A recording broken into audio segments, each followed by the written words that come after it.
तो दोस्तों, क्योंकि सास भी कभी बहू थी के आज के एपिसोड की शुरुआत होती है सलोनी से, जो देव का पूरा सामान पैक करके नीचे लेकर आती है। वो देव को बताती है कि उसके सारे कपड़े और जरूरी चीजें अटैची में रख दी हैं। लेकिन देव का मूड पहले से ही चिड़चिड़ा होता है। वो घर के माहौल पर ताना मारते हुए कहता है कि नाम के लिए सब लोग खुद को वीरानी कहते हैं, लेकिन असलियत यह है कि इतने बड़े घर के लोग ट्रेन से सफर करने जा रहे हैं और ऊपर से सबके लिए टिफिन पैक हो रहे हैं। उसे ये पूरा हम साथ साथ है वाला फैमिली ड्रामा बिल्कुल समझ नहीं आ रहा होता। फिर देव सलोनी को समझाने लगता है कि अभी भी मौका है, अगर वो चाहे तो दोनों सूरत शिफ्ट हो सकते हैं। उसके मुताबिक वहां की जिंदगी भी बेहतर है और काम भी। वो कहता है कि यहाँ इस घर में हमेशा कोई ना कोई नया इंसान आकर बस जाता है और घर में भीड़ बढ़ती ही जा रही है। लेकिन सलोनी उसकी बात सुनकर नाराज होती हुई नजर आती है। वो कहती है कि लोग ऐसे परिवार के लिए तरसते हैं जहां अपने लोग साथ खड़े रहते हैं, जबकि यहाँ हर कोई एक दूसरे का सहारा बना हुआ है। तो देव उसकी बात को ज्यादा बढ़ाना नहीं चाहता और चिढ़कर कहता है उससे इस बारे में बात करना ही बेकार है। इसके अगले ही पल सीन डाइनिंग टेबल पर शिफ्ट होता हुआ नजर आता है, जहां सब लोग सफर पर जाने से पहले बैठे होते हैं। तभी दामिनी की नजर नंदिनी पर पड़ती है। वो महसूस कर लेती है कि नंदिनी अंदर से काफी परेशान है। दामिनी धीरे से नंदिनी को समझाती है कि जिस दर्द और हालात से वो गुजरी है वो किसी भी औरत के लिए आसान नहीं होते। फिर वो बहुत भरोसे के साथ कहती है कि इतने सालों से इस परिवार का हिस्सा होने के नाते वो एक बात अच्छे से जानती है कि करण ने हमेशा सिर्फ नंदिनी से प्यार किया है। दामिनी ये भी समझाती है कि करण जो कुछ भी आज कर रहा है वो प्यार की वजह से नहीं, बल्कि अपने अंदर के अपराध बोध की वजह से कर रहा है। उधर डाइनिंग टेबल पर बैठे हुए देव का मूड पहले से ही खराब दिखाई दे रहा होता है। उसके चेहरे पर साफ नजर आ रहा होता है कि वो अंदर ही अंदर प्रॉपर्टी वाली बात को लेकर अभी तक नाराज है। तभी रियांश उसकी हालत देखकर उससे बात शुरू करता है। वो हल्के ताने वाले अंदाज में पार्थ की तरफ इशारा करके पूछता है कि क्या उसके दुश्मन भाई ने फिर उसे कुछ कहा है। तो देव तुरंत अपनी भड़ास निकालने लगता है। वो कहता है कि अब क्या ही बोले वो, क्योंकि इस घर में सब लोग हमेशा एक जैसे ही रहते हैं। उसके शब्दों से साफ महसूस होता है कि उसे लग रहा है कि परिवार में उसकी बात की कोई अहमियत ही नहीं है। तब रियांश देव को सपोर्ट करते हुए कहता है कि जब से वो इस घर में आया है उसको देव ही सबसे सही इंसान लगा है। फिर वो दोबारा प्रॉपर्टी की बात को छेड़ता है और कहता है कि आखिर सारी जायदाद सिर्फ पार्थ को ही क्यों मिले। तो रियांश की ये बात सुनकर देव को पहली बार लगता है कि कोई उसकी सोच को समझ रहा है। वो तुरंत खुश होकर कहता है कि कम से कम इस घर में कोई तो ऐसा है जो उसकी बात सुन रहा है, क्योंकि उसके अपने पिता ने भी उसका साथ नहीं दिया। इसके बाद रियांश थोड़ा भावुक नजर आता है। वो कहता है कि वो इस एहसास को बहुत अच्छे से समझ सकता है कि कैसा लगता है जब अपने ही लोग किसी और का साथ दें। फिर वो पूरे परिवार पर तंज कसते हुए कहता है कि इस घर में हमेशा गलत इंसान का ही साथ दिया जाता है और यही यहाँ का नियम बन चुका है। तभी पास खड़ा पार्थ उनकी बातें सुन लेता है और दोनों से पूछता है कि आखिर क्या बातें हो रही है, जरा जोर से बताएं। लेकिन रियांश बिल्कुल भी पीछे नहीं हटता। वो बहुत एटीट्यूड के साथ साफ करता है कि उसे पार्थ से बात करने में कोई इंटरेस्ट नहीं है। उसके चेहरे पर गुस्सा और तिरस्कार साफ दिखाई दे रहा होता है। इसके बाद करण माहौल को संभालने की कोशिश करता है और रियांश को रोकना चाह रहा होता है, लेकिन गौतम बीच में आकर करण को ही शांत रहने के लिए कहता है। गौतम समझाता है कि रियांश अभी अपने ही गुस्से और दर्द में जी रहा है। ऊपर से अब उसको ये सच भी पता चल चुका है कि करण उसका असली पिता नहीं है, इसलिए करण जो भी समझाने की कोशिश करेगा रियांश उसको गलत तरीके से ही लेगा। इसी बीच साहिल वहां आता है और सबको जल्दी करने के लिए कहता है। वो याद दिलाता है कि अगर ट्रेन मिस हुई तो ट्रेन छूट जाएगी। इसके बाद घर के सारे पुरुष सफर के लिए निकलने लगते हैं। तभी मुन्नी ऋतिक के पास आती है और उसके हाथ में टिफिन देती है। ऋतिक प्यार से उसको धन्यवाद कहता है, लेकिन तभी उसे महसूस होता है कि मुन्नी उदास है और उसकी आंखों में आंसू है। जब ऋतिक उससे पूछता है कि वो रो क्यों रही है, तो मुन्नी भावुक होकर कहती है कि सबके चले जाने के बाद घर बहुत खाली खाली लगेगा। तभी पीछे से सलोनी मजाकिया अंदाज में कहती है कि असली वजह घर का खाली होना नहीं, बल्कि ऋतिक का जाना है। उसी वक्त तुलसी भी वहां आती है और मुस्कुराकर कहती है कि जब पति दूर जाता है तो पत्नी का उसे याद करना बिल्कुल स्वाभाविक होता है। तभी दामिनी तुरंत मजाक में तुलसी को छेड़ती है और पूछती है कि क्या वो भी मिहिर को इसी तरह याद करती है। तो तुलसी हल्की मुस्कान के साथ बात को टाल देती है और कहती है कि अब उनकी उम्र इन सब बातों से आगे निकल चुकी है।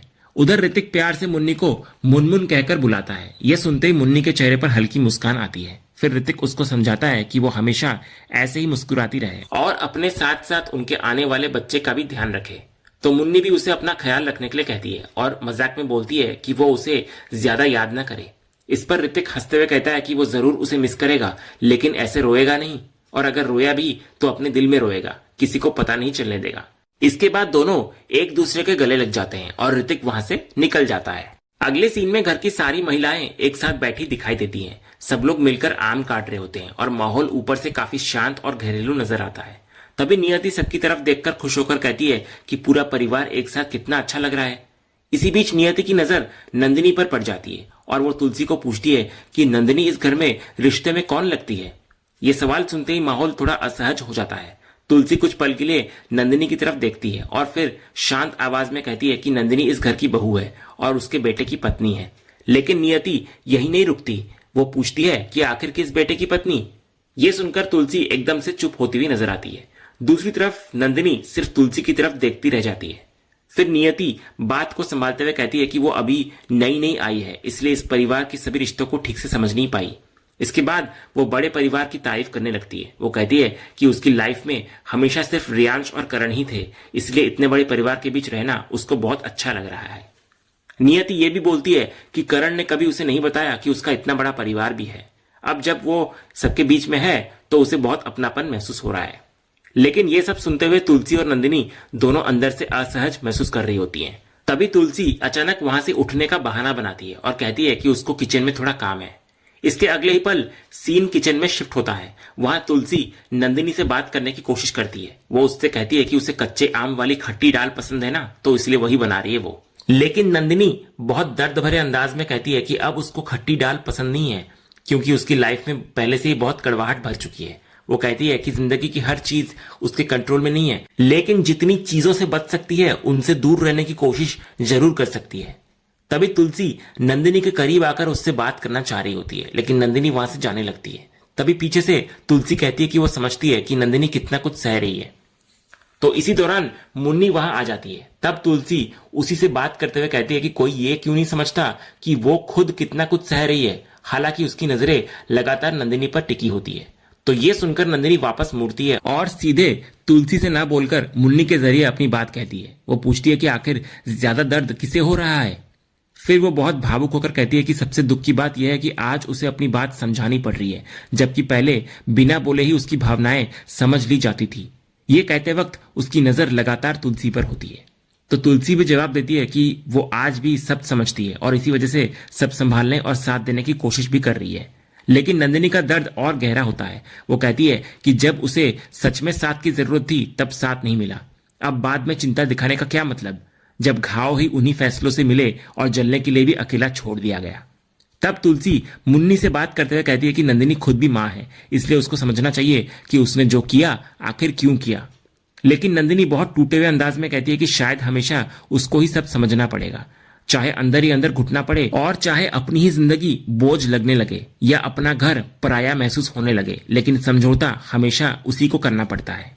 तभी मुन्नी दोनों को शांत करने की कोशिश करती है। वो कहती है कि दोनों अपनी अपनी जगह सही है और इतने सालों से अच्छे रिश्ते में रही हैं, इसलिए वो इस बहस में किसी एक को गलत नहीं कह सकती। इतना बोलकर मुन्नी वहां से निकल जाती है। उसके बाद नंदिनी भी वहां से चली जाती है और तुलसी अकेली खड़ी रह जाती है। इसके बाद सीन ट्रेन में शिफ्ट होता है, जहां देव सलोनी से वीडियो कॉल पर बात कर रहा होता है। वो उससे कहता है कि अपने पिता से बोल दे कि उसके लिए कुछ नए कुर्ते भेज दे। तो सलोनी उसको याद दिलाती है कि कुछ ही दिन पहले उसके पापा ने काफी कुर्ते भेजे थे और अभी तो ज्यादा समय भी नहीं हुआ। वो कहती है कि बार बार मांगना अच्छा नहीं लगता, लेकिन देव को इस बात से कोई फर्क नहीं पड़ता। वो कहता है कि अगर उसके ससुर को परेशानी नहीं है तो सलोनी को भी दिक्कत नहीं होनी चाहिए। इतना बोलकर वो फोन काट देता है।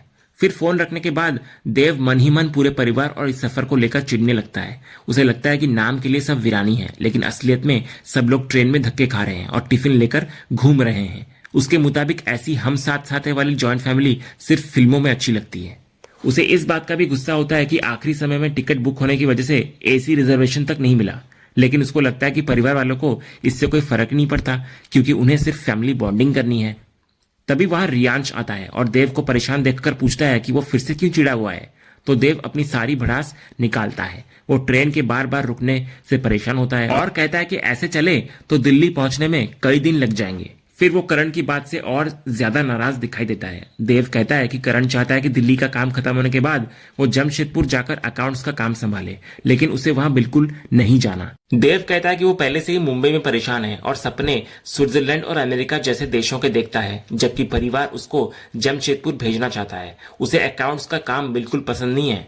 तो रियांश उसकी बात सुनकर उसका सपोर्ट करता है। वो कहता है कि परिवार वाले बेवजह उसकी लाइफ मुश्किल बना रहे हैं, लेकिन उसको शांत रहना चाहिए क्योंकि सब कुछ ठीक हो जाएगा। लेकिन देव चिढ़कर कहता है कि आखिर क्या ठीक होगा। फिर वो पार्थ की तरफ इशारा करके कहता है कि एक तरफ पार्थ आराम से सब कुछ फ्री में लेकर बैठा है और दूसरी तरफ उसकी लाइफ की हालत खराब हो रही है। तभी रियांश देव को और भड़काते हुए कहता है कि पार्थ के अंदर भी डर जरूर होगा, बस थोड़ा टाइम देना पड़ेगा। वो देव से कहता है कि उसको पूरा भरोसा है कि देव अपना हक लेकर ही रहेगा और वो खुद उसके साथ है। इसके बाद रियांश देव की तारीफ करते हुए कहता है कि उसे समझ नहीं आता कि वो इतने सालों से पार्थ को झेल कैसे रहा है। तो देव कहता है कि वो तो काफी टाइम से उसको झेल ही रहा है, लेकिन पार्थ से ज्यादा उसे उसकी मां से परेशानी है। इसके बाद देव बोलता है कि घर में सबसे ज्यादा दिक्कत उसे मुन्नी की कजिन खुशबू से है। ये सुनकर रियांश मजाक उड़ाते हुए कहता है कि उसका नाम खुशबू नहीं बल्कि बदबू होना चाहिए। इतना सुनते ही दोनों जोर से हंसने लगते हैं। इसके बाद रियांश देव से खुशबू के बारे में बात करते हुए कहता है कि वही लड़की उसे कानून और सही गलत का ज्ञान दे रही थी। उसके चेहरे पर साफ गुस्सा दिखाई दे रहा होता है। रियांश कहता है कि खुशबू खुद को बहुत समझदार समझती है, लेकिन जब सही समय आएगा तो वो उसे अच्छी तरह जवाब देगा। लेकिन देव इस बात को ज्यादा बढ़ाना नहीं चाहता। वो रियांश को शांत करने की कोशिश करता है और कहता है कि खुशबू जैसी लड़की इस लायक भी नहीं है कि इसके बारे में इतना सोचा जाए। ये सुनकर रियांश भी कहता है कि सही बात है, खुशबू उसके लिए कोई मायने नहीं रखती। फिर वो उसे बदतमीज लड़की कहकर बात को खत्म करने की कोशिश करता है, लेकिन इसके बाद भी रियांश कुछ देर तक उसी बारे में सोचता रह जाता है। उसके चेहरे से साफ लग रहा होता है कि खुशबू की बातें उसके दिमाग में कहीं ना कहीं रह गई है। इसके बाद सीन शांति निकेतन में शिफ्ट होता हुआ नजर आता है, जहां मुन्नी की गोद भराई की फंक्शन चल रही होती है। पूरा घर सजावट और खुशी के माहौल में डूबा नजर आता है। फंक्शन के दौरान मुन्नी की कजिन खुशबू बहुत अच्छे से डांस कर रही होती है। तभी मुन्नी भी खुशी खुशी उसके साथ डांस में शामिल हो जाती है। धीरे धीरे घर की सारी बाकी औरतें भी उनके साथ डांस करने लगती है और पूरा माहौल हल्का फुल्का और उत्साह से भरा हो जाता है। लेकिन इस खुशी के बीच भी तुलसी और नंदिनी अलग अलग खड़ी दिखाई देती हैं। दोनों के चेहरे पर उदासी और मन का भारीपन साफ नजर आ रहा होता है। तभी मुन्नी दोनों के बीच की दूरी कम करने की कोशिश करती है। वो प्यार से नंदिनी को भी डांस में शामिल होने के लिए कहती है, लेकिन तभी नंदिनी की नजर नियति पर पड़ती है, जो बाकी औरतों के साथ खुशी के मारे डांस कर रही होती है। तो ये देखकर नंदिनी और ज्यादा असहज हो जाती है। वो साफ मना कर देती है और वहां से चली जाती है। इसी बीच मुन्नी के पास ऋतिक का फोन आता है। वो सबसे थोड़ा दूर जाकर उससे बात करने लगती है। फोन पर ऋतिक बहुत प्यार और मजाकिया अंदाज में कहता है कि उसकी हालत खराब हो रही है। वो ट्रेन के बार बार रुकने की तुलना अपने दिल की धड़कनों से करता है और कहता है कि वो मुन्नी को बहुत मिस कर रहा है। तो मुन्नी हल्की मुस्कान के साथ उसकी बात सुनती है, लेकिन उसकी आवाज में उदासी साफ महसूस हो रही होती है। ऋतिक तुरंत पहचान लेता है कि कुछ ना कुछ गड़बड़ जरूर है। जब वो वजह पूछता है तब मुन्नी अपने मन की बात बताती है। वो कहती है कि उसके लिए तुलसी सिर्फ सास नहीं बल्कि माँ जैसी है, लेकिन दूसरी तरफ नंदिनी भी उसकी जेठानी है और वो दोनों की बहुत इज्जत करती है। मुन्नी कहती है कि घर में जो कुछ चल रहा है उसकी वजह से दोनों ही अपने अपने दर्द और शिकायतें उसके सामने रख रही है। तुलसी को लगता है कि नंदिनी उन्हें समझ नहीं रही, जबकि नंदिनी को लगता है कि तुलसी ने उसके साथ गलत किया। मुन्नी कहती है कि वो समझ नहीं पा रही कि ऐसे में किसका साथ दे। वो बस चाहती है कि दोनों के रिश्ते पहले जैसे हो जाएं। तो ऋतिक उसको प्यार से समझाता है कि उसे इन दोनों के बीच फंसने की जरूरत नहीं है। वो कहता है कि माँ और भाभी का रिश्ता बहुत खास है और अभी हालात खराब जरूर है, लेकिन समय के साथ सब कुछ ठीक हो जाएगा। अगले सीन में सभी लोग एक साथ बैठकर आम रस का मजा ले रहे होते हैं। पूरा परिवार साथ बैठा होता है और माहौल ऊपर से काफी सुकून भरा नजर आता है। तभी मुन्नी प्यार से तुलसी को कहती है कि उसका भी मन है कि सबके साथ नीचे बैठकर खाने का, लेकिन तुलसी तुरंत उसे और सलोनी दोनों को रोक देती है। वो दोनों को समझाती है उनकी हालत में फर्श पर बैठना ठीक नहीं है, इसलिए दोनों आराम से कुर्सी पर ही बैठे। इसके बाद वैष्णवी आम रस की खूब तारीफ करने लगती है। वो कहती है कि स्वाद इतना अच्छा है कि मन ही नहीं कर रहा खत्म करने का। उसे लग रहा होता है कि बस खाते ही जाओ। नियति भी इधर तुलसी की तारीफ करते हुए कहती है कि उसने अपनी लाइफ में इतना स्वादिष्ट आमरस कभी नहीं खाया। फिर नियति भावुक होकर कहती है कि काश वो तुलसी और इस परिवार से पहले मिली होती, क्योंकि इतने सालों तक उसने ये सब मिस कर दिया। इसके बाद वो मुन्नी और सलोनी की तरफ देखकर कहती है कि दोनों सच में बहुत लकी हैं, जो इतने बड़े और प्यार भरे परिवार के बीच रह रही है। फिर मजाकिया अंदाज में वो करण को दोष देने लगती है कि उसी की वजह से वो इतने सालों तक इस माहौल का हिस्सा नहीं बन पाई। लेकिन ये सारी बातें सुनते हुए नंदिनी अंदर से टूटती जा रही होती है। उसकी नजर लगातार नियति पर टिकी होती है और उसके चेहरे पर तकलीफ साफ दिखाई देती है। फिर आखिरकार वो अचानक वहां से उठकर चली जाती है। तुलसी तुरंत नंदिनी को ऐसे जाते हुए देख लेती है। उसके चेहरे पर भी उदासी छा जाती है, क्योंकि वो समझ रही होती है कि नंदिनी के मन में कितना दर्द चल रहा है। तभी गायत्री तुलसी को समझाती है कि उसको ज्यादा चिंता नहीं करनी चाहिए, धीरे धीरे सब कुछ ठीक हो जाएगा। फिर वो बड़े प्यार से तुलसी को आमरस खिलाने लगती है ताकि उसका ध्यान थोड़ा बट सके। उधर दूसरी तरफ सीन ट्रेन में शिफ्ट होता है जहां ट्रेन एक स्टेशन पर रुकती है और तभी पार्थ वैष्णवी को फोन करता है। इधर वैष्णवी सबके बीच बैठी होती है, इसलिए फोन पर बात करने के लिए थोड़ी दूर चली जाती है। फोन को उठाते ही वो पार्थ को छेड़ते हुए कहती है कि अगर किसी ने देख लिया तो वो पकड़ा जाएगा, लेकिन पार्थ बिल्कुल रोमांटिक मूड में होता है और साफ कहता है कि उसे उसकी बहुत याद आ रही है। वैष्णवी भी मजाकिया अंदाज में जवाब देती है, लेकिन फिर आमरस की बात को छेड़ती है। वो बताती है कि तुलसी ने इतना स्वादिष्ट आमरस बनाया था कि वो खाते खाते सब भूल गई और कई कटोरियां खत्म कर चुकी है। ये सुनकर पार्थ उसको खाने की शौकीन कहकर प्यार से चिढ़ाने लगता है और मजाक में नया निकनेम भी देता है कि चटोरी कटोरी। इसके बाद वैष्णवी ट्रेन का हाल पूछती है तो पार्थ कहता है कि ट्रेन काफी लेट चल रहा है और वे अभी बोरीवली पहुंचे हैं। तो वैष्णवी तुरंत कहती है कि ट्रेन थोड़ी नहीं बल्कि बहुत ज्यादा लेट है, लेकिन पार्थ को इससे कोई फर्क नहीं पड़ रहा होता। वो कहता है कि जब तक दोनों बात कर पा रहे हैं तब तक ट्रेन का चलना या रुकना कोई मायने नहीं रखता। इसी दौरान पार्थ की नजर ट्रेन के बाहर रियांश पर पड़ती है प्लेटफॉर्म पर। वो देखता है कि रियांश नीचे उतरकर प्लेटफॉर्म पर अकेले चिप्स खा रहा है। रियांश को देखकर पार्थ कहता है कि ये लड़का उसे काफी अजीब लगता है। तो वैष्णवी जो कि फोन पर होती है कहती है कि उसने अभी तक रियांश को ठीक से देखा या जाना नहीं है, इसलिए वो कुछ नहीं कह सकती। लेकिन पार्थ को साफ महसूस हो रहा होता है कि रियांश बाकी लोगों से काफी अलग सोच और व्यवहार वाला इंसान है। उधर दूसरी तरफ रियांश अकेले खड़ा अपने मन में सोच रहा होता है कि वो किसी भी हालत में देव को उसका हक दिलवाकर रहेगा। और इसी सोच और बढ़ते तनाव के साथ आज का यह एपिसोड यहीं पर खत्म होता है।